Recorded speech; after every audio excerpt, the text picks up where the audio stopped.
what's going on, everybody? This is Travis Barrett with Dynamic Human Performance, and you're listening to the Rep by Rep Strength podcast with Coach Sean Waxman today.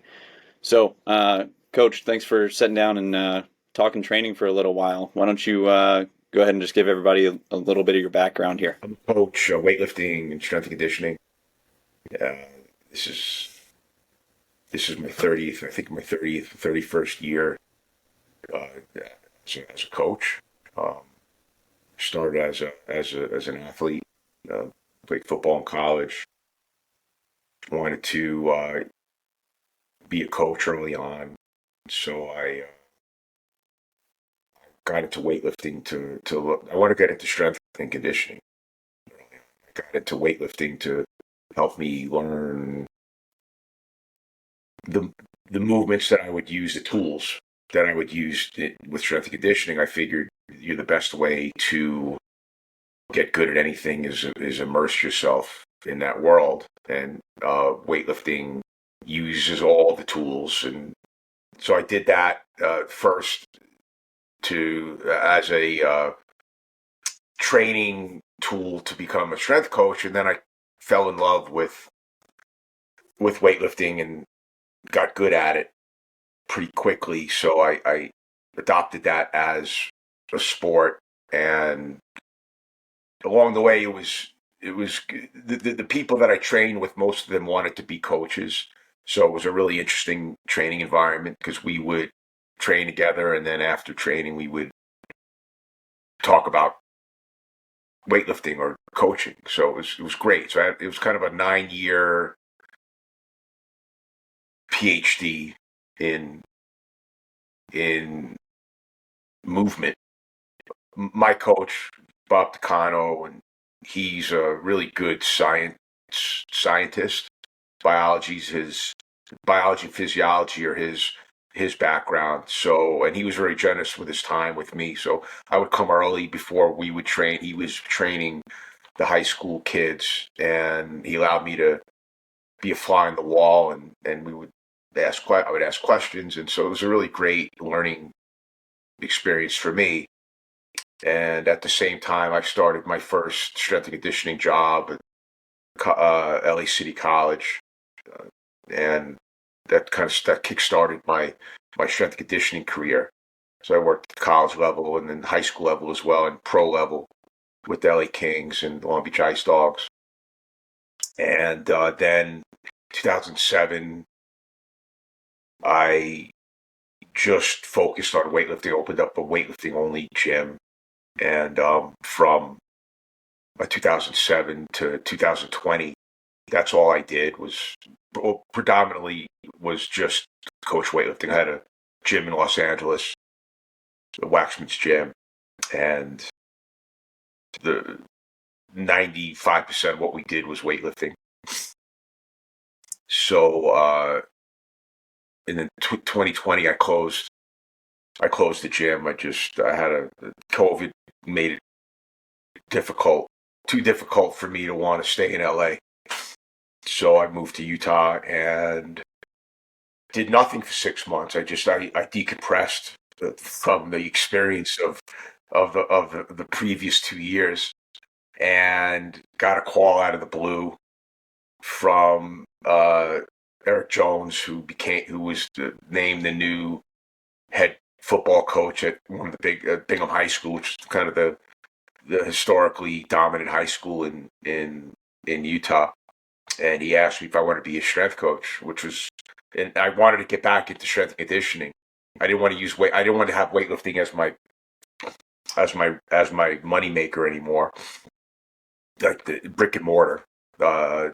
So it's interesting. You put it out to the universe. Sometimes it actually happens. So I started back high school strength and conditioning, did that for 2 years, and then went to took a job at the University of Utah with football there. Did it for a season, and then realized that it wasn't what I thought it was going to be, and went back to the same high school which I'm at now. So I still have I opened up I have a small 400 square foot space that I coach my weightlifters at, which is great. And it's I make more money now in that 400 square foot space with my guys than I did with this giant hundreds thousands of dollars of revenue gym that I had in LA, which is kind of odd. But so I have the best of both worlds now. I got coaching weightlifting, coaching strength and conditioning at high school level, and very happy with the way things are now. Writing a lot, and I have a book coming out. Nothing to do with weightlifting really, but I have a Suffer Smarter's coming out. Hopefully the end of the month. So yeah, it's good. So that's kind of the elevator pitch of my life. No, that's so apparently like the really good coaches out of Utah are just like they started publishing books now. So you got, I think I've read every one of Dan John's books, and now you're joining that list. Oh. So yeah, it was cool when I got here. I realized, oh man, he's Dan John's in Utah. So yeah. Anybody in the industry knows who Dan is. Yeah. So I just called him, and he said, "Hey, come on over." He's got this cool setup in his garage, and yeah, he was. So yeah, he's here, and talk about prolific. Holy cow, that guy can write. Yeah. So I'm trying to summon a little bit of Dan John in my life. So yeah, but it's great out here working with high school. Culture's different out here than it is in LA. So I really enjoy I really enjoy being out here and working with those boys. Yeah, it's funny. We've got a kid right now who's he's on the pre-team, and he's from Utah. And I said, hey, do you happen to know Bingham? And he's like, yeah, they're one of our rival schools that we played against, and they're tough every year. So I think he's about 20, 21 years old right now. So Okay. Anyway, I'm sure you've prepped some guys that he went up against in high school. I hope so. Yeah, so that I didn't realize that Takano was your coach, because I've read some of Takano's books over the years, and those were very influential as far as how I viewed coaching and how I looked at the analysis side of tracking things and whatnot. So yeah, me too. I mean, he wrote a series of 4 articles for the NSCA Journal many, many, many years ago in the 90s. And it was the first, I just gotten into the NSCA and got my CSCS and found those articles. And it was the first time I had read something written by anybody at that time, because there was no internet, so you couldn't just go online. But it was the first time. The way he wrote about weightlifting, the language he used, and the level of detail, I said, that's how I want to know weightlifting. Yeah, I want to be able to speak about it that way, and that's probably that's one of the 2 reasons why I came out to California for grad school. I was trying to decide where I want to go to grad school, and I knew that I wanted to be involved in weightlifting, and I wanted to learn about science, of performance. And we had talked earlier in Ball State with Dr. Pearson, and Appalachian State with Dr. Stone, but there was really no weightlifting. And Dr. Garhammer came onto my radar as far as biomechanics. It came on my radar because my biomechanics professor in undergrad, Dr. Peter McGinnis, who was really big in the pole vault world, he knew, we got along really well, and I would talk to him a lot, and he knew I had expressed an interest in weightlifting. And Dr. McGinnis said, "Hey, you should look into to going to Long Beach State with Dr. Garhammer, and I looked him up, and I was like, oh man, this is definitely the stuff that I want to learn. And then I had those articles with Takano, and it said Van Nuys, California, and Mhm. literally I just took a map, a real map, and I opened up the One map, that you and I actually looked pulled at out. when you actually fold, right? I put it on the table, and I saw there's Long Beach, and there's Van Nuys, and I said, oh, it's about 50 miles, and I said, okay, I can do that, and then I applied to Long Beach State, Mm. and I hadn't even got accepted. I got accepted to Appalachian State, to Texas, a couple other schools, but I hadn't gotten accepted to Long Beach State. But I figured, man, I got accepted to these other schools. I was flirting with medical school, and I said, "There's no way I'm not going to get accepted." So I just said, "Screw it." I packed up my shit and started driving to California. Um, I figured, if I didn't get in, I'd figure it out. And then I was in Arizona. I was driving from New York. In Arizona, I called my mom, and she said, "Oh yeah, you got accepted to Long Beach State." I was like, "Okay, great." And then I left. I when I called my mom, I was at a rest stop, and got back in the car driving, and I realized that I left my fanny pack in the bathroom with all my money. Oh shit. Yeah, so when I got to California, I basically was broke. I think I had like whatever money I had in my pocket was $50, and yeah, so that was my auspicious start in California, but Woo. figured it out.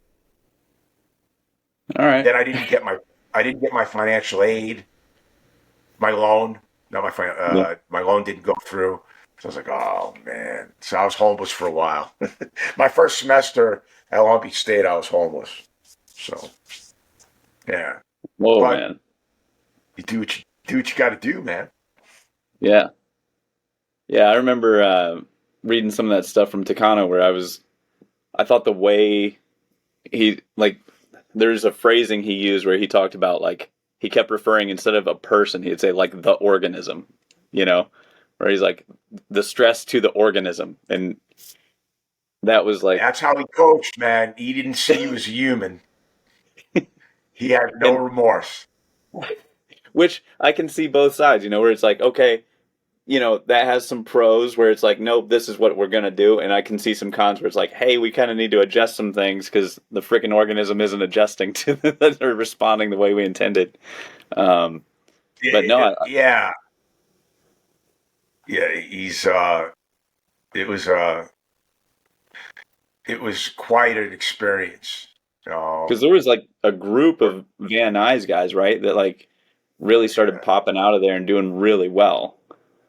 well, he Um, was, he had an Olympian in '84, so I mean, and he had one of the best women athletes in the world. I walked into that room, and there was two former Olympians, one from Iran, one from Portugal. There was Diana Furman, who was a world. She's been multiple world teams, American record holder. Mike Andrade was one of the top heavy middleweight, light heavyweights in the country. It was just full of just killers, yeah, and me. But one thing that was great about being in a room like that with a coach like that is, if you were the worst guy or the best guy, if you were serious about what you were doing, everybody got along because we all shared that um, the effort, right, and we were doing the same, not the same necessarily the same training, but we were sharing the same experience, and that yeah, was the bond. So it didn't matter, what your level was.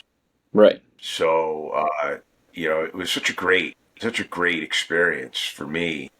I think that his coaching style for me wasn't the best.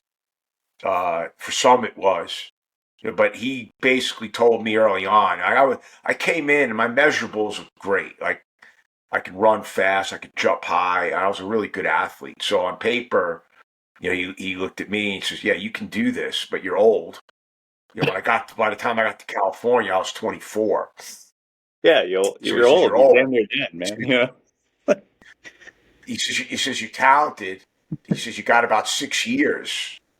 He says, "If you could survive these first 6 years and continue to improve, he says, Yeah. you're going to have a shot to, be an international level lifter." And he says, but you might not survive it. Like you might get broken. And I said, "Well, whatever it takes, I'll do whatever."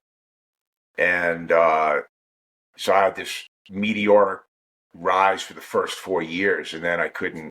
Then I just got broke, and I So couldn't really improve all that much past that. But was we it had some guys that, was it the volume that so started to accumulate over time for you within those 6 years, volume. or what? Okay. Yeah, it was the volume. He was, his in his mind, increases in volume year over year were how you got better. Hmm. And I'm not a believer in that. I have now as a coach, I just think that works with drugs. It doesn't work without drugs, and we didn't take drugs. Hmm. So, um, but he had a way of developing weightlifters that worked, if you were the right fit. Right. He wasn't going to change it for you. You knew that, and I knew that going in. It wasn't like I was, but so we had a couple of guys, Andy Tish and Mike Andrade, both became international lifters, and they just the volume was never a problem for them. So I had come from football, and I was beat up anyway. So I went out from the fire into the frying pan, or frying pan into the fire, I should say. But the experience made me a much better coach. So, to go through that process, to understand what it feels like to change through Right. stress, what it feels like to show up every day, regardless of how you feel, Hmm. um, you know, to experience that level of discomfort, um, all that information, all that experience makes you a better coach if you're paying attention. Hmm. I think that I don't get Yeah. people coaching, especially in weightlifting or even strength and conditioning. If you've never been through the metamorphosis of training, hard training, uh, then how do you explain what's going to happen to somebody if you've never experienced it for yourself? I think the best strength coaches come from weightlifting, uh, specifically, but strength sports in general, because of the experience of that training and the visceral understanding of, I do this thing and here's how it changes my homeostasis. I can feel it. I can then explain it to you. Here's what's going to happen. You can tell them, Yeah. not because you read it in a book, not because you got a certification for a weekend, not because Mm. you went to physical therapy school. It's because you bled and sweated and understand what this process feels like. Right. Those make the best coaches. So I'm very grateful, regardless of what I did in weightlifting. I'm Hmm. grateful for having gone through that experience because I think it made me the coach I am today. Because I remember, a handful of things from his writings where he would talk about, typically into a training cycle before he would consider backing off. Like we're going to see people typically get colds. They're not going to sleep real well. They'll become irritable. Diarrhea. Then, I yeah, mean, then he'll start to brutal. back things off. So, um, so I mean, were these consistent Maybe. with what he might back off Oh after yeah, a no. game? Everything he writes about, like in his book, Mm-hmm. which is a great, it's a great book. That program at the end is 98 American Open training cycle. I went through that. It nearly killed Yeah. me. Yeah, I never could stay healthy at that point. By 98, that was my last year of uh, improvement, real improvement.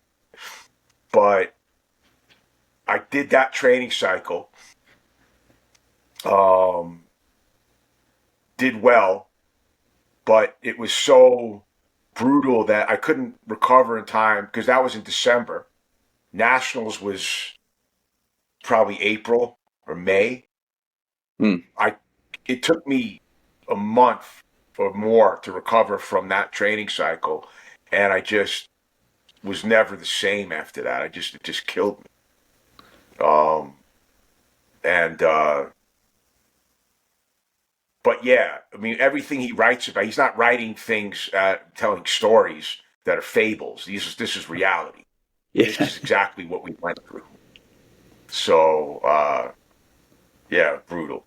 Everybody, like, they would, nobody was doing what we were doing, I don't think. I mean, I don't know. I wasn't in the rooms for everybody else, but not that other clubs weren't doing hard training. It's just different. Sure. Yeah. Because that would, backing up a moment to where you're talking about the volume of the year over year. My thought and kind of what I've noticed with athletes, especially as they get stronger, is we can't do as much because, and I get it. Everybody talks about like loads relative, and 60% still 60%, but at the same time, like yeah, that 60% is higher and higher and higher as you get stronger. Therefore, the recovery is likely going to be harder for taller individuals, people who are stronger. I mean, has there Yeah, been anything like that that you've yeah. noticed with athletes or that you change or what are the volume recommendations you're making now? So I have some general guidelines. I think the important thing is with beginner and intermediate athletes, it doesn't matter as much because Yeah. their output isn't near their capacity. Yeah. So the volume, we have to, I have uh, guidelines, Mm-hmm. for generally for for the for the special preparation, which is in between the general and competition. Uh, for beginning athletes, training five 5 days a week. Uh, between uh, well, say training 4 days a week. Between 200 and 300 or so reps a week. Uh, but it doesn't matter as much because again, they're not lifting near what their bodies are capable of. But as you get to the elite level, I think it's important to really find what their capacity is because you don't really know, and you have to find out like what their thresholds are, and you Mm-hmm. have to stay. And this is where I don't believe in the year over year increases in volume. I think that stops after a certain amount of time. So then you're Mm-hmm. stuck within this. Here's the capacity you have. Right. So then, how do you continue to improve if you can't use increases in volume as the key stimulus to improvement? So then you have to figure out how do I manipulate within that capacity How do I manipulate the volume and the intensity to continue to improve? So it becomes a little, because the elite level, or the ones that are getting there, are really performing, to your point, every lift that they do is closer to their capacity than it was before. Therefore, the stress of that is going to be higher, and that stress accumulates. But you need the stress for change. Right. But too Yeah. much, then you start to break down. I take the approach of the most important training day is the next day. Hmm. So the decisions you make on any given day shouldn't negatively affect the next training. It doesn't mean that they're not going to be beat up and sore or whatever, but Right. it's got to be something that allows them to still train and have a high output. Yeah. So that's one of the big differences between. So that's why I like to plan a whole training, 12 or 60, whatever it is, for an elite level athlete, and sit down and write down every rep, set, intensity, I think is a waste of time. You got to have a plan, but you have to, I think you live your life in 3 or 4 week increments. Yep.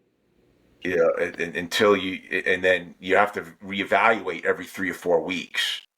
Doesn't mean you change the whole direction of where you're going, but the specifics of the stress of it all, the reps and the sets have to be adjusted based on what just happened. Whereas beginning athletes, you can hand them, here's 12 weeks, and it doesn't mean you don't change things, but you don't have to worry about them killing themselves, because Because they're not lifting their weight. and they're still learning how to push that threshold. They're still Right? They working can't on hurt themselves. They're not good enough. yeah. They're working on their coordination and their consistency of their lifts, and Right. you know. But yeah, with the mill guys I work with, I mean, I was coaching one guy one day, and I said he has a hard time of not pushing his limits, not with Olympic weightlifting, but he just comes in and smashes himself every day. And Yeah. one day I was like, hey man, just stop redlining every day.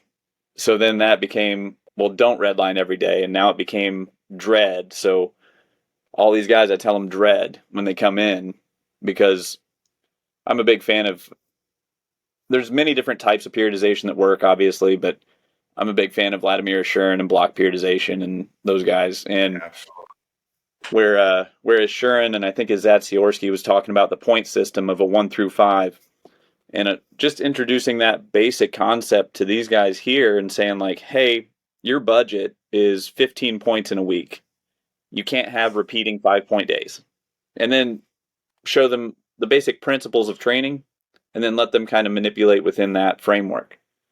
Has tended to work fairly well so far, but most of them don't, when they first come in, they don't know how to lift.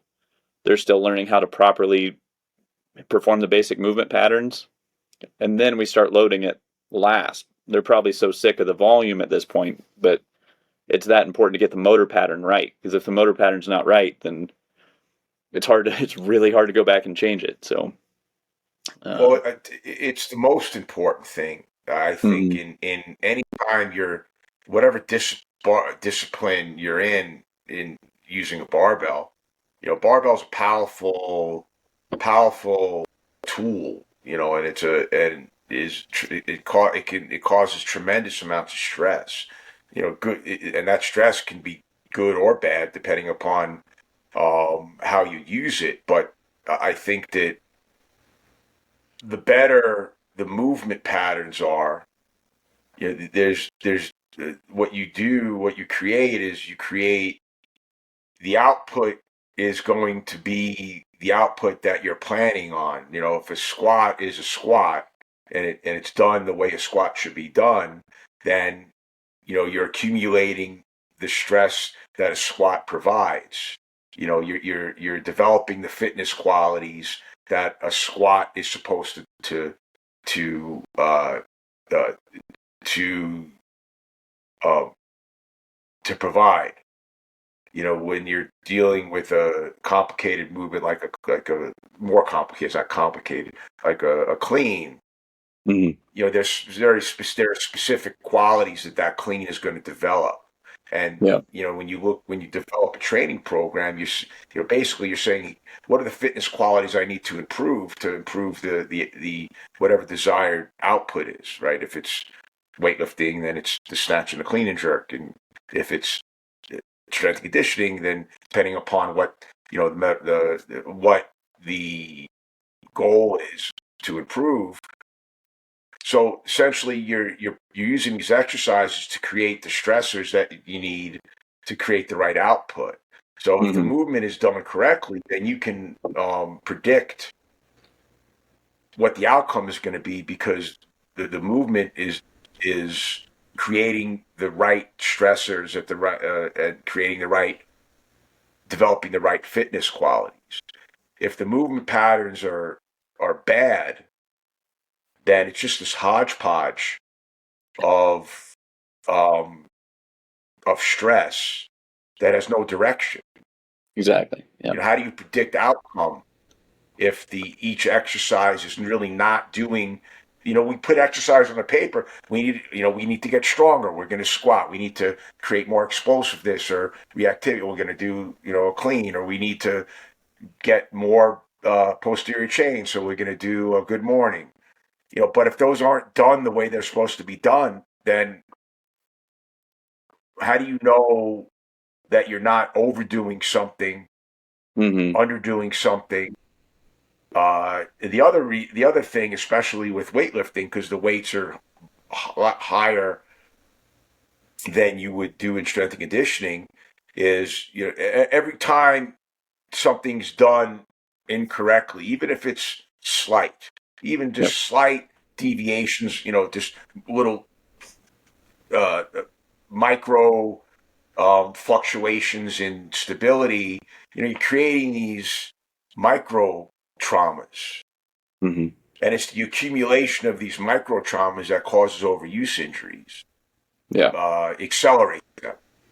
So I stress, even with not as much with my strength and conditioning, because the weight isn't as much, but certainly with my weightlifters, we spend a ton of time on trying to achieve perfect movement and perfect stillness in the receiving positions, especially overhead. Right, so the precision of the movement. Like, I don't want to see anything move. When it gets there, it stays there. And I have, we pause in those. So because I don't want accumulated stress that's unnecessary. And movement that isn't precise causes more stress on the system than is necessary. So every time you see these lifters making these heroic, saves every rep in training, that's great, right? You're brave and heroic, whatever you want, but you're using a lot more energy and wear and tear than it needs to be. Do it right. Yeah. It's not just about making the lift. It's about the quality of the movement. So to me, if you're teaching barbell movement, the priority has to be doing it right before you're doing it heavy. And you'll get more out of it by that approach. The problem is, in strength and conditioning, and certainly in weightlifting as well, there are many coaches that don't have that ability, but they do have the ability to put more weight on the bar. Yeah. So here we are. Yeah. And I think you're not doing your athletes a service by putting weight on the bar that they can't manage correctly. Yeah. I've got a couple things there. I think that's very well said. And I'm going to remember that as far as like unnecessary movement being extra stress. I hadn't thought of it in that light, but you're spot on. Is like that's more time under tension. Now you have to correct that pattern, the imbalance, like whatever you've created by all this unnecessary movement due to egos getting out of control. I want the time under tension, Right. but I don't want it to be saving, trying to regain balance. Right. I want the time under tension to be, I'm in the right position. I'm going to hold it there. So, because I have all my athletes hold Yep. 1,000, 2, 1,000, then down. Whatever they're doing, the overhead stuff, press, snatch, jerk, doesn't matter. Mm-hmm. Even with presses, they're not moving through the range. They're getting it there. They're holding it. Make sure the position is correct. Moving through these ranges, it covers up balance issues, right? So if you're forced to maintain rigidity in the overhead positions, like you're not touching and going, if you're out of balance, you're going to feel it. Mm-hmm. So they self-correct, but also that time under tension with the correct positions is good for the strength, is good for that it creates an isometric contraction in the joint, especially a joint like the shoulder. Mm-hmm. It's all soft tissue. So when it's done right, everything is tense. The muscles are all, it's like a suspension bridge. Right? So all the cables have to be in perfect balance in order for that thing to stay up and not move. I want to create that atmosphere, especially in the shoulder, with all my athletes. Because if you're in the right position, then chances are you're creating the right ratio of tension within those muscle groups. So, it's really, it seems like a trivial thing, but it's not. Especially as you get into the Olympic lifting side of things, where that is the sport. Yeah. Because I remember I went up to University of Michigan for 3-4 days throughout the week, and this was back when I was at IU, and met with Bo Sandoval and Mike Favor, and was talking to those guys. And I remember Bo talking about like, you don't want to have so much load on the bar that people are just sneaking under. They're trying to sneak under a snatch or sneak under a clean. It needs to be an appropriate load where the speed is the emphasis, where without question you have some left in the tank. Right. Now, there certainly is a place for that, where we're going for a placing or a title or a championship or whatever, where it's like freaking send it. But I think in training, Travis, can I interrupt you for a second? Yeah, I have to. You don't have to. I just have to call. One of my athletes is on a short track cycle team, so Yeah. I need to.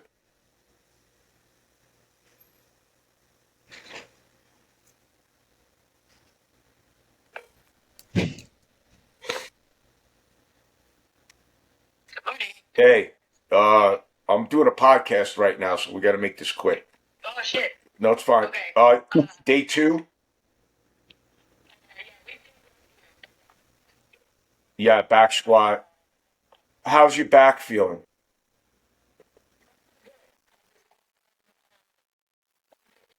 Yeah, I saw.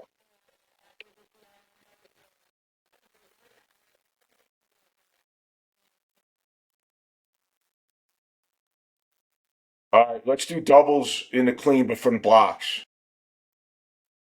Uh, do you want to add a jerk to that or push press first?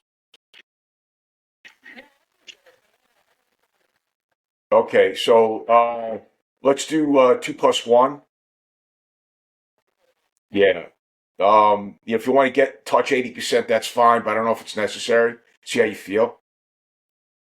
Yeah, yeah.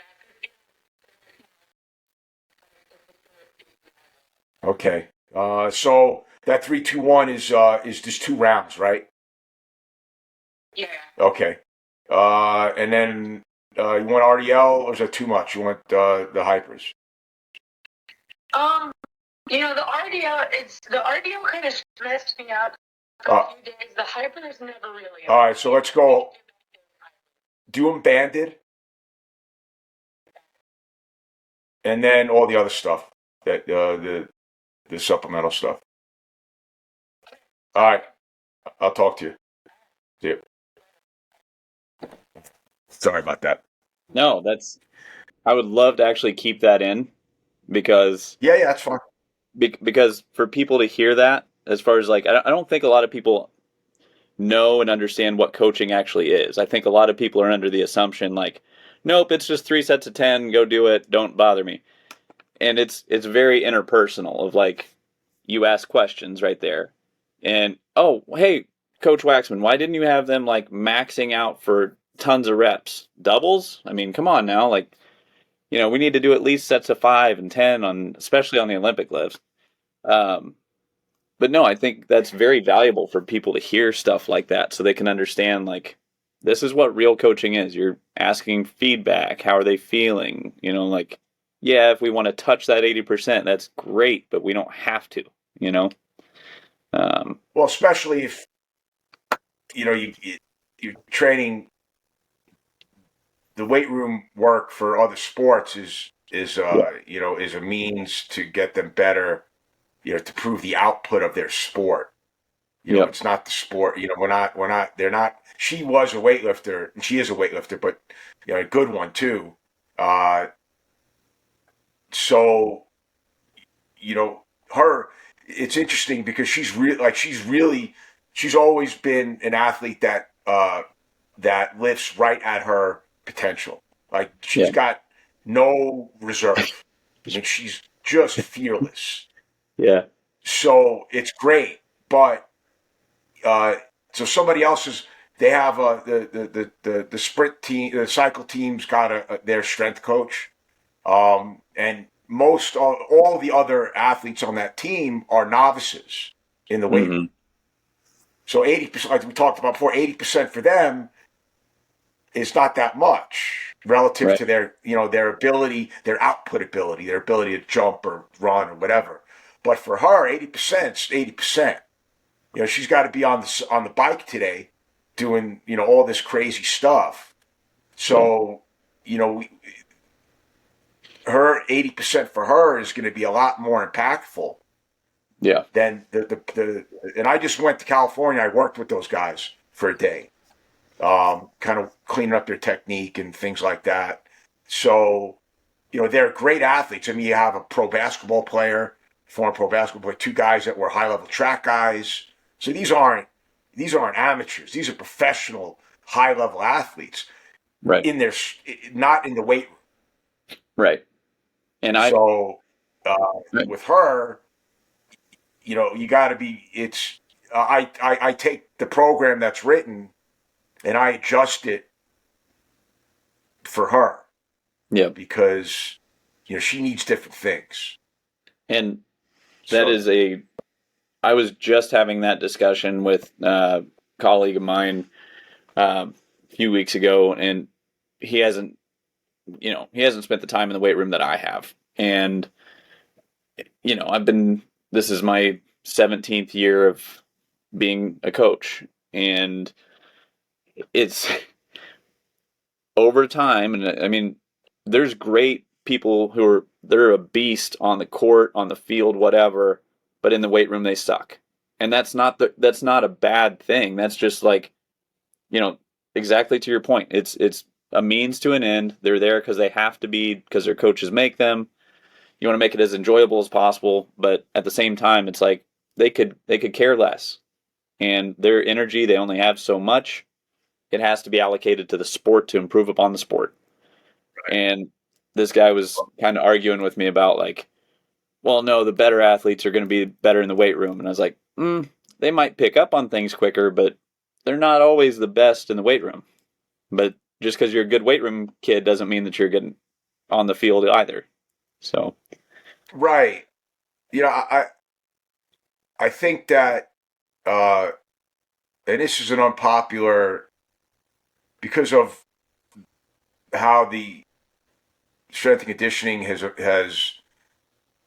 I wouldn't know about saying evolved, and could probably has devolved, but how it's the growth of strength and conditioning and the ability to make it a profession.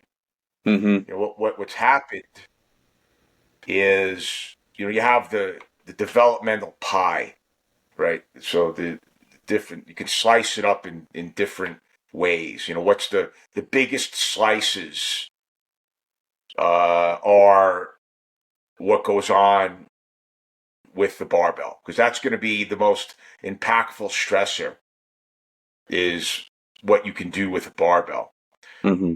But now we have mobility specialists, we have functional this, we got all these other slices, these tiny, tiny slices that people can make a living on. Yeah. And in their world, for them, it's the biggest slice. And they Yeah. sell it and present it as the biggest. This is the most important thing that you have to do. And all those other things are easy. Mm-hmm. The hard part is getting good with the barbell. Yeah. There are not, we don't have a lot more. It seems like there aren't.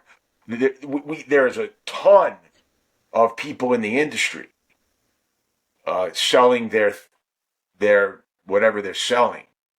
But at the end of the day, the barbell is the thing that's going to produce the best, most efficient result. Now, that being said, in my experience, nearly every team sport athlete, certainly at the high school level, at the college level, and in most athletes at the pro level, are beginners in the weight room. 100% correct. It's not a, Yeah. it's not an insult. It is No. what it is. So if that's the case, then why are we choosing advanced training methodology for beginners? Yeah. So, You are spot on. it Like, just doesn't make any yeah. sense to me. So I don't give a shit if you're at Alabama or on the New York Giants or at Mm-hmm. Bingham High School. You're a beginner. The training should reflect that. That's right. And beginner training is about force production. Force production is about barbell training. Now, your pro athletes, it's a different situation, because if you're there, you're elite. Right. You might not need the same things as a high school athlete, but you still are a beginner. Yep. So, I don't care so much about the pro world. It's just, that's a whole other mess. Yeah. My focus is, I like, the high school specifically, but college. But I'm telling you, I was at University of Utah. I'm at the high school. They're all beginners. I don't give a shit. Even the guys that got drafted, I worked with, I was be able to see those guys. They're elite on the football field. Yep. They're elite when you measure their jump. They're elite when you time them, running. They're elite when you watch them move. But they are not elite with a barbell. Yep. And, they did Doug Ellisai, the head guy at University of Utah, does a great job. Greg Argus, the assistant, they do a great job over there understanding that. Like, their training's basic. It's great. I loved it. I'd love to see that. And that's the approach. Like, I look at guys like, I'm not taking anything away from them, like Cal Dietz and some of these other guys that, you don't need to be getting into the weeds like that with that population. You just don't. Yeah. It's great for selling books, but, at the end of the day, you're you're treating beginners like experts, and they're not. Yeah, that's And you're nailing it because I remember I was talking with Dr. Galpin a few years back, and he was talking about some of the UFC fighters he works with, and yeah, he's like, these guys are animals, world class in everything you can think of, but then some of them don't know how to do chin ups properly, push ups properly. They don't know how to goblet squat. And he's like, if you pull those levers and you start using those, like that's the low hanging fruit. And then their performance, which is already high, goes even higher just by saying. learning the basics and how to do the basics well. And I just get Yeah, I mean, like I got kids. Sorry. no, you're good. Go ahead. Go ahead. Especially with these high school kids, if you can't do 50 push-ups, I don't give a shit what you bench press. Right. If you can't do 10 pull-ups, what are we doing here? Like, how Mm-hmm. advanced you have to be? Do 50 Yeah. push-ups and 10 pull-ups, then we'll talk about something more. Right. Like, I just, like, I don't, look, I get, like, I'm not a big fan of speed coaches. That's which is, all they do. Here's, you got to improve your speed. You got to improve your speed. Really? So, how many team sports are reaching top speed? Like, do we really care about your front end or back end mechanics? And who gives a shit? You know, Yep. how do you go from how do you get from starting to 10 yards? Mm-hmm. Let's get good at that, because that's what, if you could dominate the 10-yard radius around where you start from on the field, Yep. then you're going to win most of those games. If your Yep. team as a whole dominates that element, that's acceleration. What's acceleration? Well, it's the ability to produce force against the ground. Well, how do we improve that? Get your fucking squad up, Yep. Yep. right? It's not. It really isn't rocket science, but we try to complicate it because how do we get the Monty Python many years ago? I think it was The Life of Brian or one of those movies. There was a scene about the machine that goes beep. Right? Everybody, oh my God, it's the machine that goes beep. This is the best thing ever. Right? But it's a distraction, right? Yeah. But the basics aren't sexy, and it's hard to sell. Yeah. What's easy to sell is the 6-week speed school, or here's the sports specific program for quarterbacks. Oh God, sports specific. You gotta love that. You know. Don't even get me It's started. So yeah, yeah, it's the but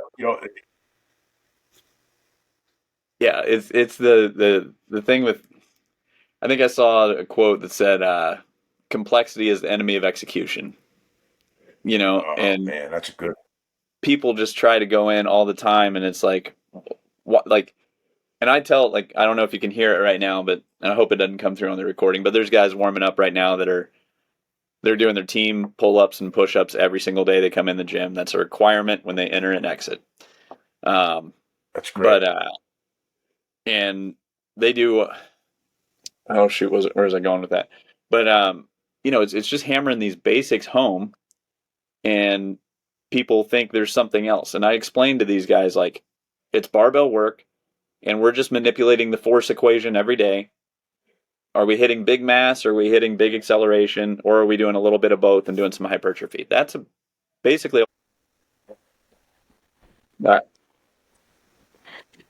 Yeah, man, I love that approach. I tell coaches, find. I've been talking about this on my Instagram. Just kind of laying out just some basic overview of my approach to working with my boys, my football boys. But you gotta there are fitness qualities that we need to improve, right? So find I call them, the buckets, right? The bucket. Find exercises, the most effective exercises that you know how to do and coach in each of those buckets, and do those. Like, just do them. Be great at these few things. We're Olympic lifting guys. Like, we like the Olympic lifts, and I think that in most situations, you should be able. Well, you should certainly be able to teach them and use them. You should be able to teach them and do them.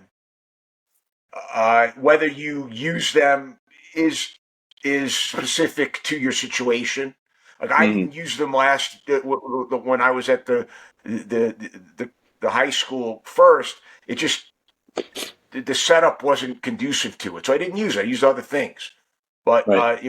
now with the weight room that I have, I can use them. But the point is, there's an explosive bucket, right? There's a strength. There's a lower body, a general strength bucket. There's an upper body pull, upper body push. There's a posterior, there's a hinge bucket. Find the few exercises that are the most impactful, and there Right. is a hierarchy. Yep. Don't tell me a single leg squat is as impactful as a Yep. back squat. Doesn't mean a single leg squat isn't good, and I use it with my guys, but it's not. Yep. No matter what kind of bullshit spin you put on it, it's not the same, and it's not better. It's worse as far as the ability to create a disruption in your homeostasis. Just because you can't use as much load. Yeah. One guy talks about, well, if you could do 50%, you did double it, and that's your back squat. Bullshit. Right. That's not the case. If you can do a 200-pound single leg squat, doesn't mean you can fucking squat 400 pounds. Right. It doesn't work that way. And that 200-pound single leg, not having 400 pounds on your back and only having 200 pounds, it's not the same impact. So it's not efficient. Well, what about the EMG Now, if stuff? that's all you got, Yeah. well, look. No, The I'm just- glute activate. When I hear the conversation start with, well, the glute, I'm like, I don't want to hear it. No, I know what I you're don't saying. want to hear it. Yeah. Because So you're right. The bone, whatever is in your toolbox. Yeah. the bone So, but adaptation. get great at. Yeah, whatever, man. I'm telling you, it drives me insane. I always hope that. I'm glad you're doing that, and I hope my guys play against your guys. Yeah. Right. Right. 'Cause, yeah, we're gonna roll you up into a little ball and throw you in the garbage. Yeah. That's right. It's like At the end of the day, you are spot Go on ahead, with what sorry. you're saying. Sorry, I think there is a delay for some reason, and I think it's coming from my end. So, but yeah, the loading is entirely different with a bilateral movement versus unilateral stuff. Like, unilateral has some place, but I put it more of like a light recovery day. I don't count it necessarily as like a supplemental exercise. Yeah. They're great. not a main stressor. I do. The one leg squat is a big part of what I do with my high school boys. Find great value in it, but it's not a replacement Yep. for a bilateral movement. It's just not. Yeah. When I hear some of these popular coaches that talk about the single leg squat. They don't back squat anymore. They use single leg squat because when I was in my experience, this to them talking, you just a ton of guys getting hurt. Well, I've been doing this for 31 years. I can remember one guy getting hurt, like, not overused stuff, but, getting hurt from a back squat. And it wasn't because he was back squatting, it was because of other things. One guy.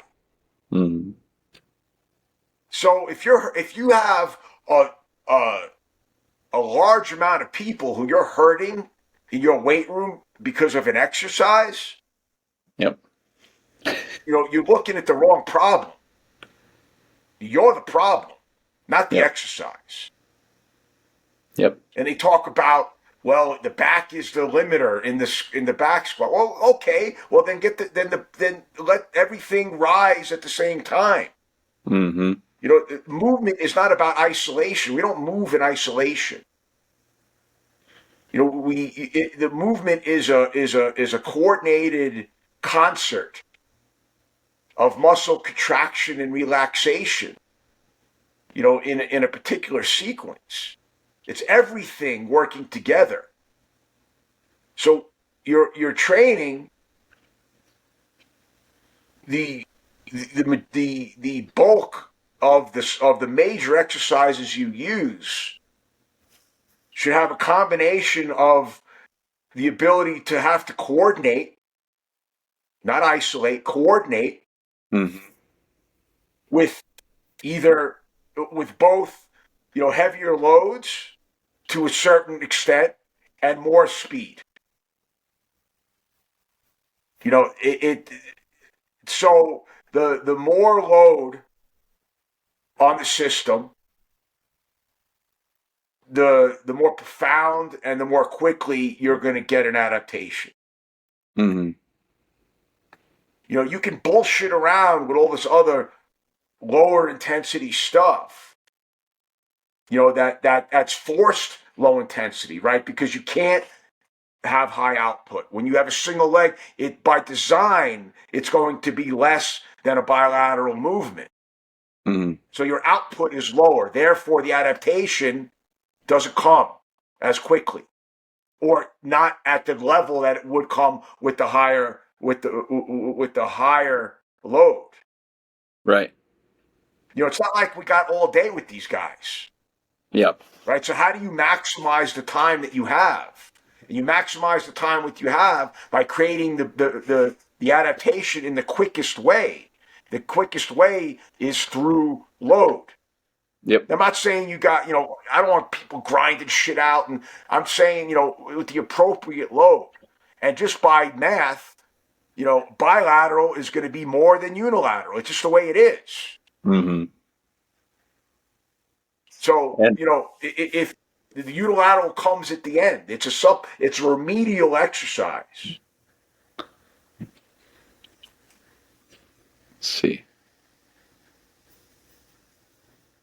Can you still hear me okay? It was buffering out there for a minute. Okay.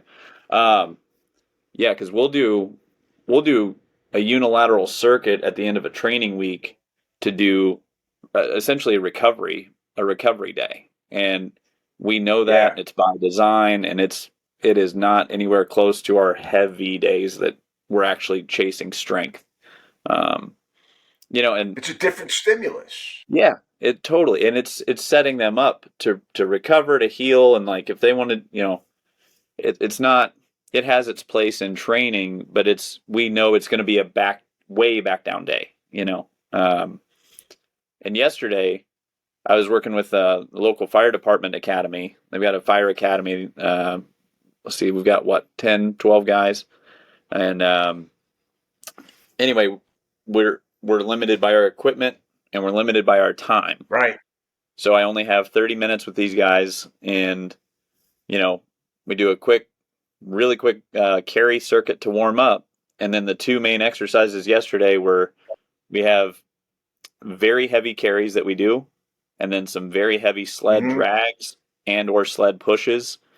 And the best part was had one guy who goes, well, what muscles am I going to be working with this workout? I was like, well, for this training session, you're going to be working, you'll feel like, how about you tell me after the fact? This is this is not a random throw shit at the wall. This is heavy loading on the system by design that makes a hell of a lot of sense for firefighters, because figure out how to pick it up, figure out how to get it overhead, carry it, and then after the fact, every muscle on this guy he's sore. He's going to be like, oh, okay, now I get it. My obliques are working. My glute medius is working. And that's the thing is I think people tend to overthink rather than just do. And then when the loading becomes substantial enough, oh, okay, that's the muscles that were really getting developed. You got to start getting into the deeper fibers, right? And Oh yeah. and you can do it. It happens with fatigue, plus load, Mm. right? So with athletes that aren't weightlifters or powerlifters, you can't do it with high intensity all the time. Like it can't just lift heavy. Um, you have to lift at a moderate intensity with enough volume to create enough fatigue where you can start digging down into the deeper fibers, and but not so much that they can't do the amount of volume they need to do.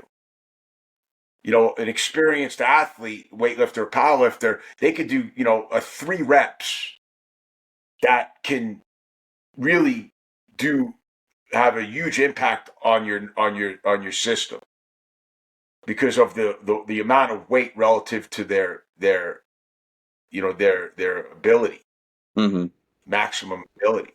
You're never going to get there with non-weightlifters and powerlifters. So you have to create that level of stress through volume. Speed is another one, is another way to get there. But the intensity is I don't is going to be moderate. Yeah. So but it has to be enough to create the stress, but not so much that you screw them up for the next day. It's this delicate balance. But you can't beat people up with intensity outside of barbell sports. So It's so you have to so you have to be you have to use so if that's so you have to find other ways. so I have a question because I know you know the weightlifting world as far as the history of the USSR and versus the Bulgarian system much deeper and better than I do. So I want to get some clarification on this. I had heard, and you know how stuff gets passed down through the internet, and you read it in an article, and you don't know Yeah. what's true and what's not. Um, I had heard that the USSR system, they're looking at folks as like, hey, we're looking at multiple Olympics. That's how deep we're going in this thing. Whereas the Bulgarian system, hey, if we get you to one Olympics, we're happy, and then we could care less. Is that consistent with what you had seen as far as like looking into the systems? Well, because when we're talking volumes and intensities, like the Russian system might be more of, hey, we're going to do a lot of moderate, high volume stuff, and the Bulgarian system is going to be max every day or whatever, you know? Uh, I don't think the intent of the Bulgarian system was just, going to get you to one Olympics and that's it. I just think that, so to back up, if you look at developmental concepts of the Bulgarian system and the Russian system, like when they start, it's the same. Like they're not taking 14-year-old kids and doing, max weight. They're developing them the same way. Once they reach to the national level, national team, then that's where there was this, this change in philosophy. Um, I think by the very nature of the of Abajev system, it if you were able to survive more than one quad, that you had less athletes that were able to survive past their first quad because of the intensity um of the system. I don't think that was the intent, but I think it's just the nature of the beast. But So you can't argue with the success right. of that Bulgarian system. I mean, think about, I think the Russians had 500,000 weightlifters, to pick 50 or so for their national team, where the Bulgarians had 50,000, and they were Okay. beating the Russians. So, the country's smaller. So you can't argue with the success of it. It's kind of like, Takano changed his training system once he spent time with Abajev in Bulgaria. Oh, And okay. then when he came back, this was right before I got there. And that changed a little bit of how he approached training. And he developed this, this kind of little bit of a hybrid system. But the concept of stress to create change, Mm. The intense stress was a lot of his conversations and time he spent with Abajev. So it's a very effective way to do it. It's just not a very humane way. Yeah. But I don't think it was ever, it's it just, that's the way it kind of worked out, just because of the nature of the systems. So,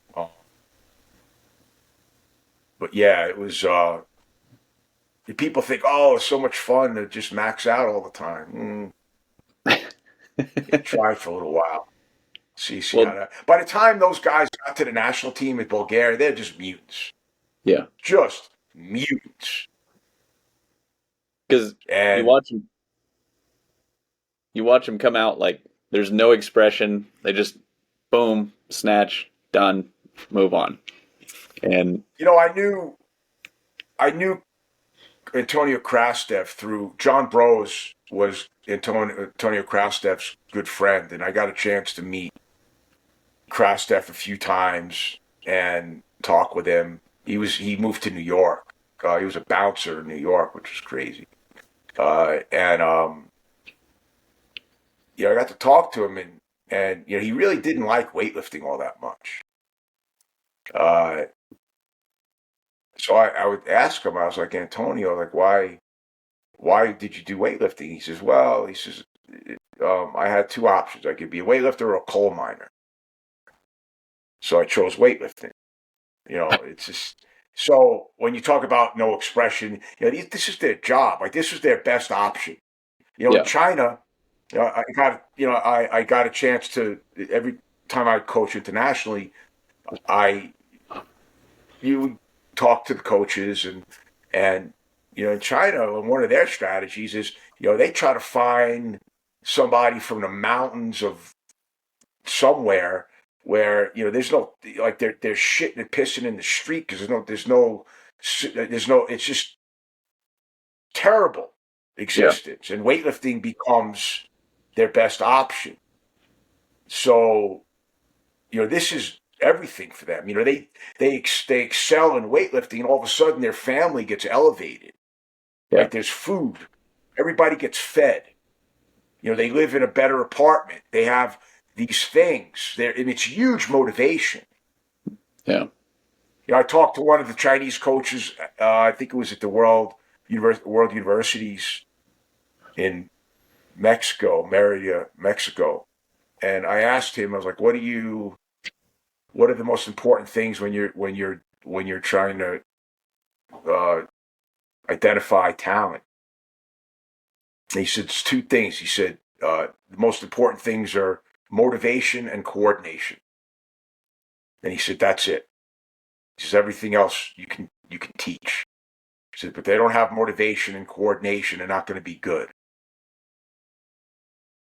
So, the motivation, in the United States, we don't have motivation. It takes a special kind of cat to be motivated enough to do this in weightlifting. It's a hard life. It's the same hard life that they're living in China. We're doing the same, we're experiencing the same kind of abuse. Mm-hmm. But we have a lot of options. Like, when it gets really hard, it's why we lose people. Because at a certain point, weightlifting becomes really hard. Doesn't start out that way, but it gets that way. And when that happens, when your friends are going to Cancun, or you wake up and you feel like a bus hits you, and it's sunny out and you want to go to the beach, it takes a special person to say, I'm not doing any of that. I'm going to go train. Yeah. For what? You got other options. So not everybody's got that thing in them that keeps them coming and keeps them pushing past where they want to be. Where in China, if you don't, then go ahead, go back and live in your town where you shit on the street. So weightlifting becomes your best option. So that's where I think talk about the big difference between us and even though like now we're doing really well, and I think it's a testament to the coaches individually seeking out excellence. We're not, we don't have a system that develops coaches like that. It's just not our system. It's not a knock on what we do. It's just not who we are. So it really, it's that entrepreneurial spirit. Coaches say, I want to be the best weightlifting coach, so now I have to figure out how to do it. In China or Russia or some of these other countries, they go to school, they become, basically PhDs in weightlifting. It's a government job that they work for the government, so they get a paycheck and this is their job. You can be here, you're a cop, you're a fireman, you're a municipal worker. They're working for the government. They're weightlifting coaches that work for the government. The athletes are, it's in some countries they're military, they're soldiers, but their job is sport. So it's a very different motivation. In Iran, in China, if you're the best weightlifter in the world, that's a meaningful thing. You have kids with posters of you on the wall. Liu Xiaojun is Michael Jordan. Yeah. So, it's a very different, I always think that when we see athletes from the United States rise to the top, it's really remarkable because all of the odds are against us. There's no reason that it should happen other than pure will, and it takes a special athlete to rise to that level. They're different. And I think it's harder coming from the United States, Hampton and Jordan, some of our top medalists, Meredith medaled at the Worlds, and, you look at some of these athletes and you're like, man, how do you would kudos to you because you have no reason to do this. You could be doing 50 other things, but this is what you choose to dedicate yourself to. Other countries, they got no choice. So I think I talk about the American system. There is no system. Yeah. It's a bunch of individual coaches figuring it out and finding special athletes that will commit. Something romantic about that. I don't know. Yeah, I think there is. There's I remember hearing Dan John say one time that for elite athletes it comes down to genetics and geography. And hearing you add in the piece about motivation, I think is a third key element that would go into geography. Geography dictates motivation.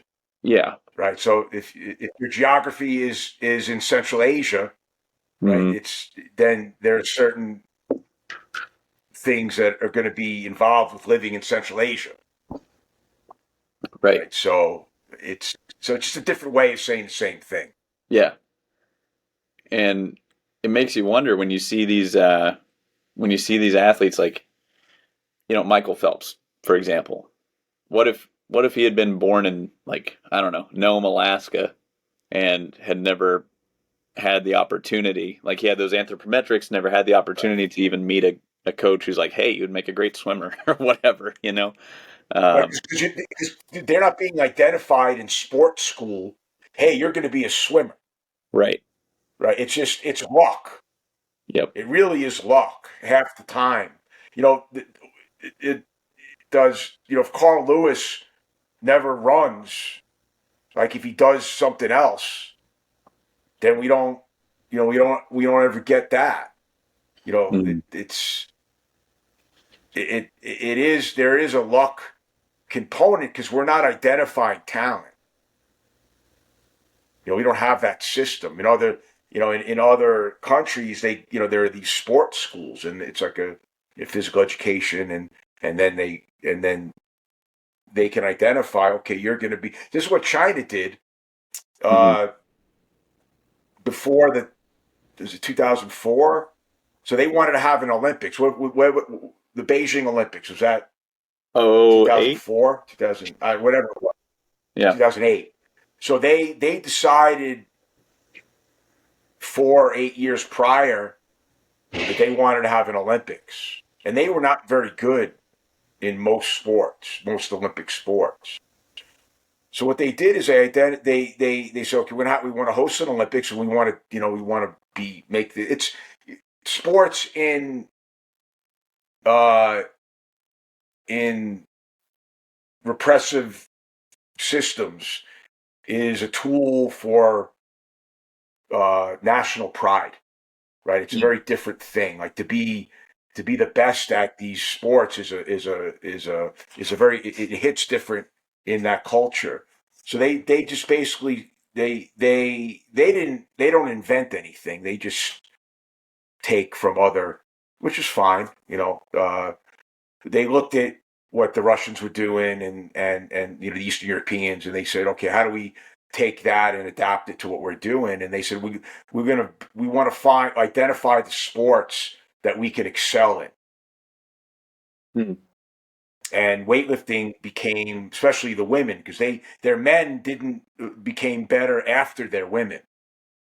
So if people don't remember 2008. I think they might have won 10 of, I don't know if they won all the world championship medals, but most of them for the women. They identified weightlifting as a sport that they can be good at, and they dumped a ton of money and resources into weightlifting, and they developed this great weightlifting program. But if you look at the history of weightlifting, you don't see China anywhere. They had one or two guys here and there, but 2008 was their coming out party. Their women just dominated, and then the men followed. But you don't. That's not going to happen in a non-communist country or a Yeah. non-authoritarian country. And It's because you don't have that level of control. yeah, I think you're absolutely obvious. Yeah, that's with the level of control is huge. And then I also think about when you mentioned culture, it seems like the United States culture tends to be more microwave mentality. I want it now. Give me this. Give me this. I expect results right away. Whereas other cultures, they tend to be more patient and they understand the delayed gratification aspect a little bit better. Um, but I don't know if they understand it more. I just think that it is what it is, right, right? Like development takes time, yeah, and couple that with the athletes don't have an option. This is what yeah, it is. right, So, they understand the developmental process, and that takes time. So, we we don't, many coaches don't understand the developmental, and it's hard. Like, somebody comes to your gym and says, hey, I want to be the next great whatever. Okay, great. Well, it's going to take 6 years. What do you mean it's going to take 6 years? I mean, I got to post on Instagram now. Right. So, how do you? It's a hard sell. Mm-hmm. Like it's almost a miracle to get somebody to like, especially in weightlifting, to get somebody to the Olympics. Yeah. Because everything is going against you. You got, parents saying, why are you wasting your time? Get a job, right? You got boyfriend, girlfriend saying, you don't spend enough time with me. You got the allure of all these other things. You don't have the support. You have to develop, this pod of doctors and therapists, and it's just, how do you make a living? Some of our athletes are making a decent living. Not if you live in LA or New York or something like that. I mean, you can't. No matter how much you make, it's not going to be enough. But it's just it's practically impossible. But we do it. We do. One thing great about the United States is we've always had that entrepreneurial spirit. Right. And that goes with coaching and as well. How do you manage all that and keep somebody interested and dedicated for the time it takes for them to be great? All of us coaches have, top coaches have had more talented athletes leave than stay. And, most of the time it's not from anything that we did or didn't do. It's just, other things get in the way. Yeah. And that doesn't happen in other places. The people that we're now beating. And so you can take, Columbia and all they can take their system and they can shove it up their ass because we're beating them anyway. because when I'm seeing the recent posts from like, Olivia Reeves and Kate Nye, and like seeing these women are crushing it, and it's really cool and popular, and it's getting more attention now. So I'm optimistic that more people are going to want to do this, and they're starting to see like, this was not overnight stuff that happened suddenly. That's what you're seeing. Like you're seeing all the impressive result right now, but you haven't seen the years of dedication and saying no to things, and so I'm hoping that this continues to trend in the right direction. So yeah, I mean it's Olivia Reeves is just her coach is great guy, and but she's an anomaly. mm-hmm. She's just a kid that her coach did a great job, does a great job with her, but she's got something inside of her that just keeps her coming back and doing these great things. Yeah. She's a young girl. I get it. The world is her oyster, but she chooses to be in the weight room. Yeah. And doing these hard things. I mean, it's remarkable. Mm-hmm. To have that kind of athlete. You can't create that. You Right. can cultivate it, but as a coach, you can't create that level of commitment. That's got to be something inside of you. When I came, I'm definitely not comparing myself to Olivia Reeves by any stretch of the imagination, but I came when I came to weightlifting. I did my whole life to the sport. In lieu of everything else, everything else took a back seat, and it was hard. I sacrificed a lot financially, socially, just emotionally, to chase this thing. And I don't see that very often. I think, especially with weightlifting becoming more popular thanks to CrossFit, weightlifting has become cool, which it never was. So, people, weightlifting has become a hobbyist activity.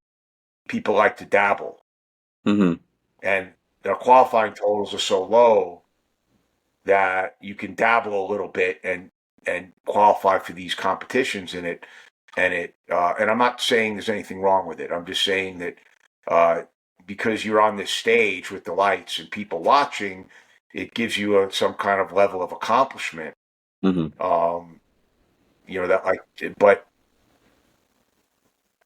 weightlifting, it's not high level weightlifting. It's hobbyist weightlifting. When you look at these AO series meets, you got a lot of bad weightlifting. From comparing it to what we're seeing at like world championships or things like that. I'm not saying, I appreciate that people want to do it, Right. but it's not being done at a high level. Right. I'm glad that people want to do it. But it's, they got jobs, they got families, they got other things, and they do weightlifting. Yeah. Olivia Reeves, Wes Kitts, they're weightlifters. That's their life. Everything in their life revolves around that. And they're talented. And they have good coaches. And then we see the result. And so, it's different.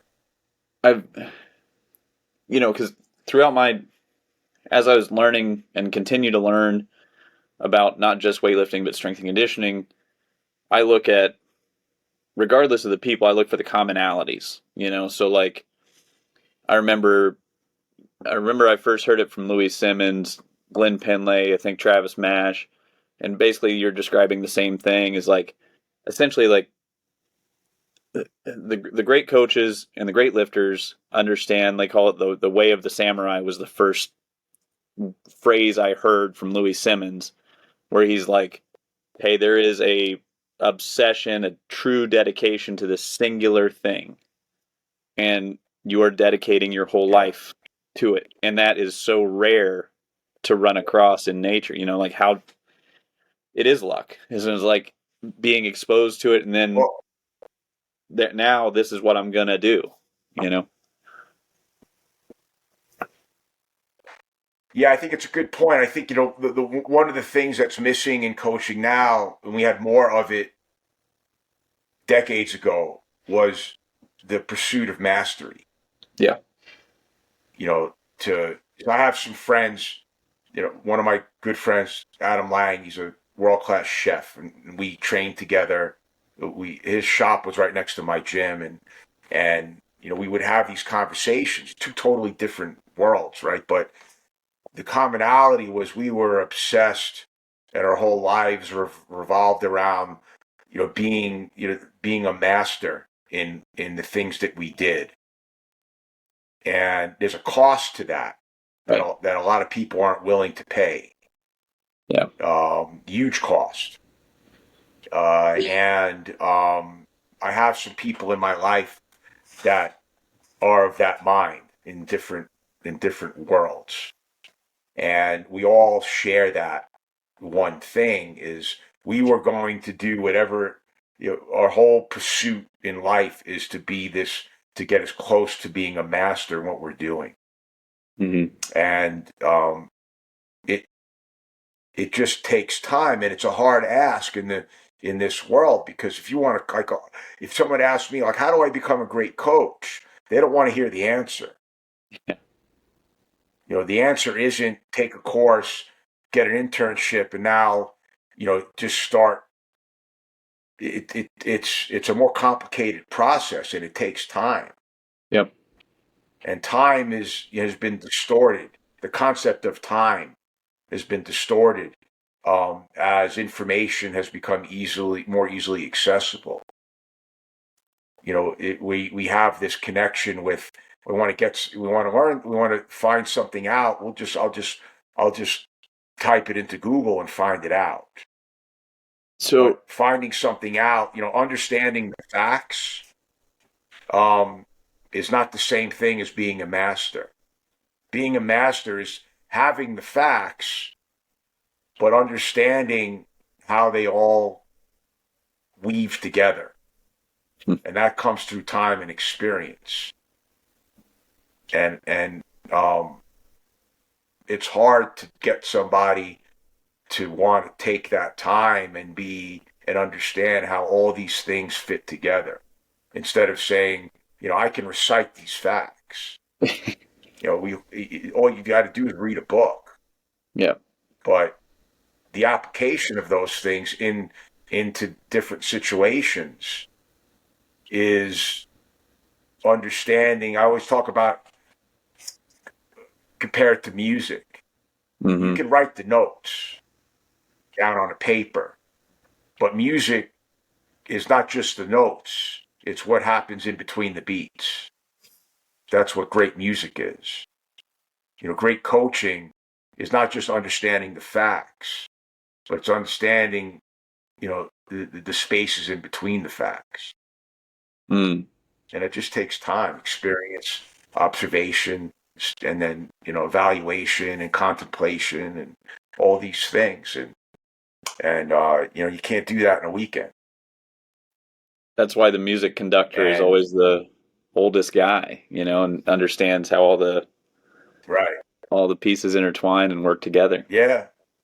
The problem with that is, it's hard to make money with that approach, right? Yeah. So it's really, you can go out there and get a large following and make money, and the metric of success that a lot of people look at is how much money you're making. And I'm all for making money. We all need it, but just because you're making money, it doesn't mean you're good at what you do. Right. Especially in coaching, right? There's got to be other metrics that you measure your success by, because it's easy to make money as a coach. It really is nowadays. If you can't make money as a coach, then something's wrong with you. But that can't be. But the problem is, now I'm making money, I must be good. I don't have to, then I'm doing everything right. Mm-hmm. We see this a lot in the pros, right? We got some guy from the neighborhood, you're his best friend, and you're throwing the ball to him, and now he makes the NFL, and now you're the best strength coach in the world because all the guys in your neighborhood are in the NFL, and you the one throwing the ball to them. So now you're the expert. Yep. Right? That can't be how we evaluate, but that's how it is, right? How do you know? I got 15 guys in the NFL. Here's my ladder drills that I do, and this is why they're there. Yep. Probably not. Yep. But if you don't but how else do you evaluate? People don't know how else to evaluate somebody's mastery. It's followers and money. It wasn't like that in the past. So, and it's hard, right? Like, if you're making a shit ton of money doing what you're doing, why would you change? Yeah, that's why, that's why early on when I work with young coaches, I talk to them about the importance of being a good CEO of your life, mm-hmm. making money, but understand that the money has to be a result of good work. Mm-hmm. Good, and what's good work? Well, here's how we define good work.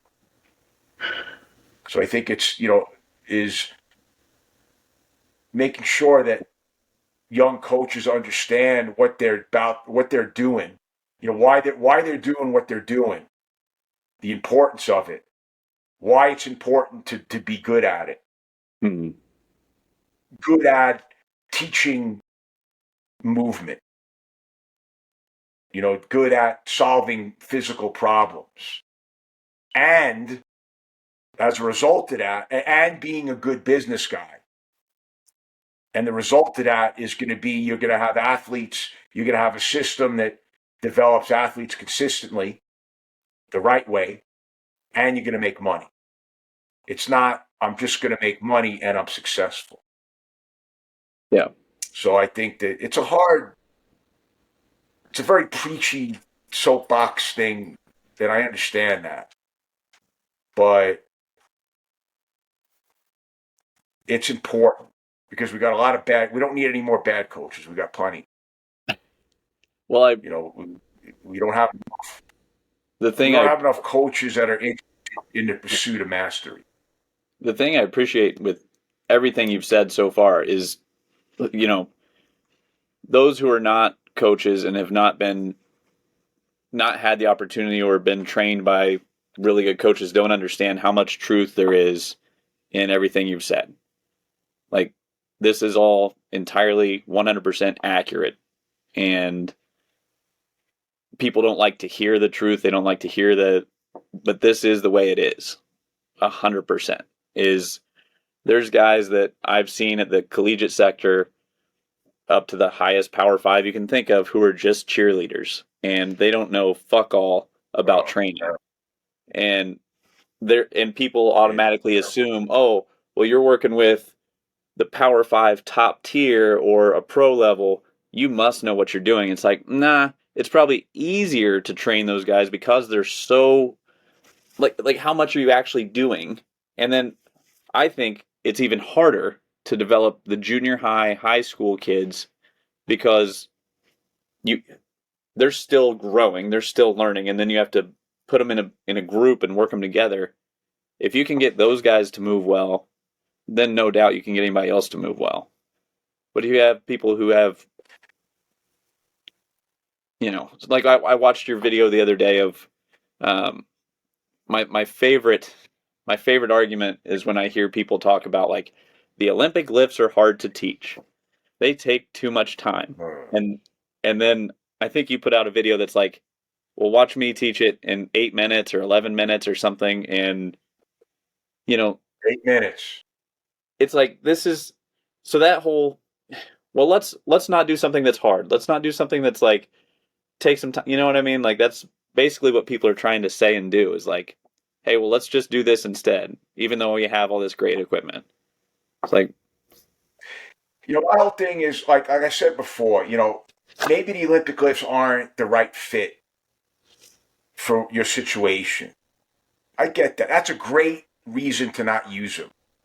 But don't tell me that they're too hard, take too long to teach, or they're not as effective as other things. That is code for I don't know what I'm doing. yeah. So I see this with real high level guys who I respect, as coaches. But when they tell me we don't use the Olympic lifts because they're dangerous, because they're too hard to teach, it takes too long, I know that they've never done them at any level, and they don't know how to teach them. That's what that's the code. Right. So when you hear that, everybody, when someone says they're too hard, take too long, they're too dangerous, that means they don't know how to do it. Right. Because I will say this, and I can say this with confidence. Certainly anybody who has come from weightlifting to strength and conditioning, and people who have come from an Olympic lifting background for sport and are now strength coaches, none of them will say that they're too hard, take too long, or are dangerous. Right. They won't. Right. And they all will use them if the situation is appropriate.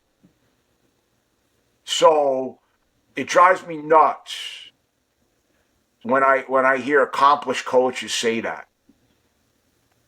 Their ego doesn't allow them to say, I don't know, I'm not good at it, so I'm not going to use it. I'm fine with that.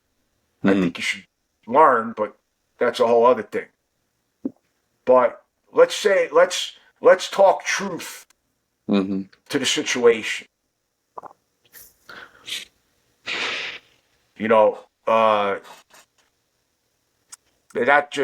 It's too bad. It's too bad. But because to me, You know, It is especially, what it is. Ego is a terrible thing.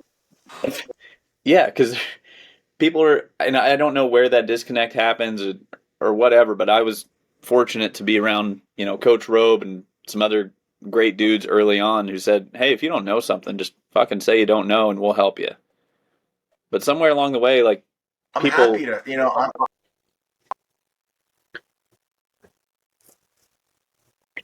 this thing's, can you still no, hear go me ahead. okay? Sorry. We have this delay.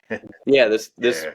my internet. So I'm on base right now, and I'm in my office, and it's got this like little Wi-Fi puck, and every once in a while it slows down. So, but yeah, we got about probably 5 minutes left, and then I gotta.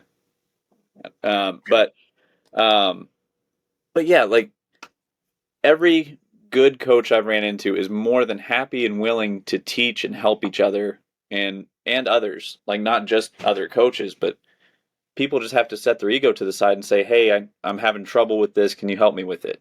Oh yeah, totally. Let's get this figured out.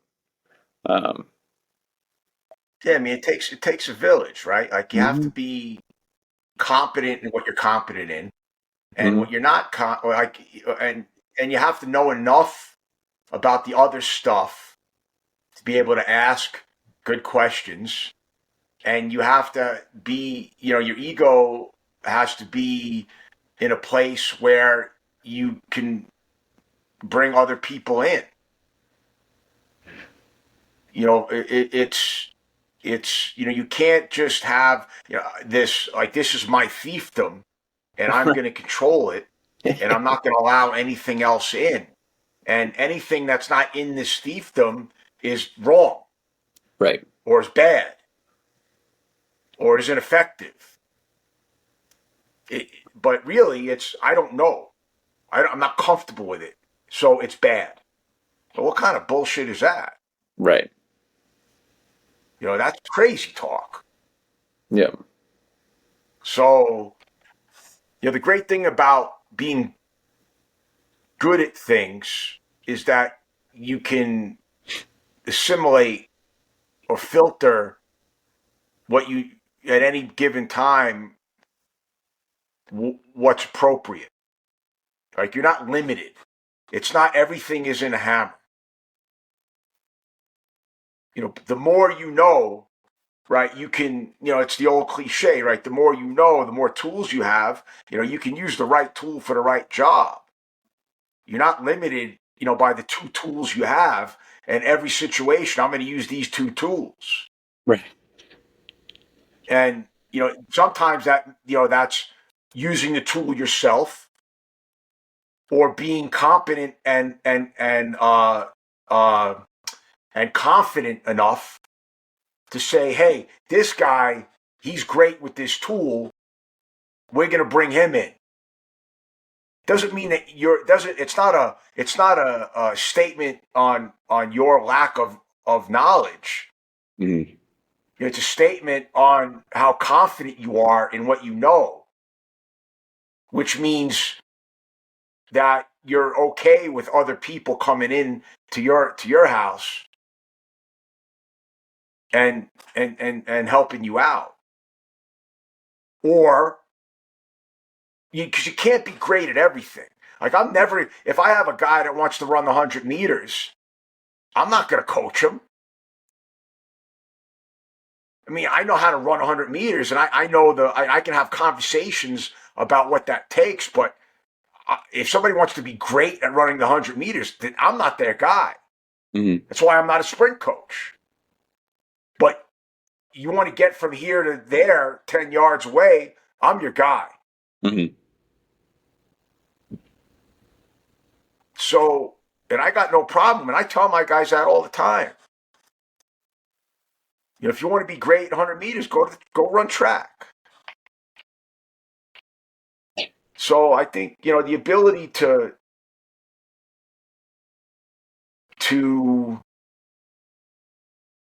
know what you're good at, know what you're not great at, and have the confidence to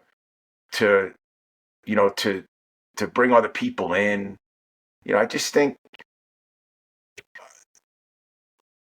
it's a problem in leadership, seeing this in USA weightlifting with leadership, I think some of the leadership isn't very confident in their ability to lead, and they overcompensate, by being aggressive in policy and policy implementation. If you're good at what you do, you don't overreact,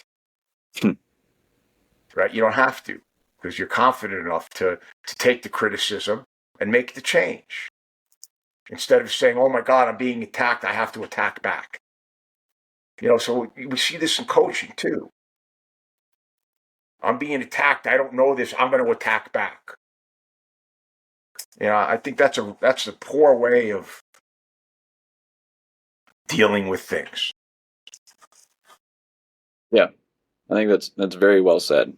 As far as I'm writing that down right now. If you're confident in what you do, you don't have to be aggressive. That's a great, very well said. All right, this was freaking awesome. I would love to do like second installment, third installment if you have time, because this is. Let me know when. I'm cool. I love talking shop, because this is really fun. I've got we got some other guys I think we could bounce some ideas off of and just shoot. And I'm just here just to learn, just to listen and see what I can try adding into with my guys. But yeah, for those, I should have mentioned this at the front side, but I remember reading your articles and watching your YouTube stuff from 12, 14 years ago, whenever you started putting stuff out, and I've learned a tremendous amount from you, and I really appreciate and value your time. And I mean, even those things, those YouTube videos, those instructional videos, I still use a ton of that with my guys. So thank you for just all your contributions. But yeah, where can thank you very much, Dan. But yeah, where can people get a hold of you or follow you? Because I want people to check you out, because you've got tons of great info that you're putting out all the time that I think people can benefit from. So right now, Instagram is the my primary source of information. It's _Sean_Waxman on Instagram. I have a website, SeanWaxman.com and WaxmansGym.com, but right now it's just a holding page. I'm in the process of revamping all that. So I guess messaging me on Instagram is probably the best. I get inundated with emails every day, so a lot of them I miss them. So, I got a book coming out, Suffer Smarter, and it's not a weightlifting book, but it's basically a way to. I talk about why suffering is important for growth, and how to create it in your life in a safe and sustainable way through the lens of the barbell. So it's a book on how to. It's kind of like a self-help book, kind of, not really, but it's using the lessons learned through a life of exertion and training, and how that process of suffering is so important to maintain in your life, and how to do it. So that's coming out hopefully at the end of the month. And then so that's what I got going on. But if you want to get me, just hit me up on Instagram. I have a Facebook account, but I don't ever check it, so don't bother. And I haven't, so not a huge social media fan, but it is what it is. Well, thank you again. Stick around for a few minutes, so this thing can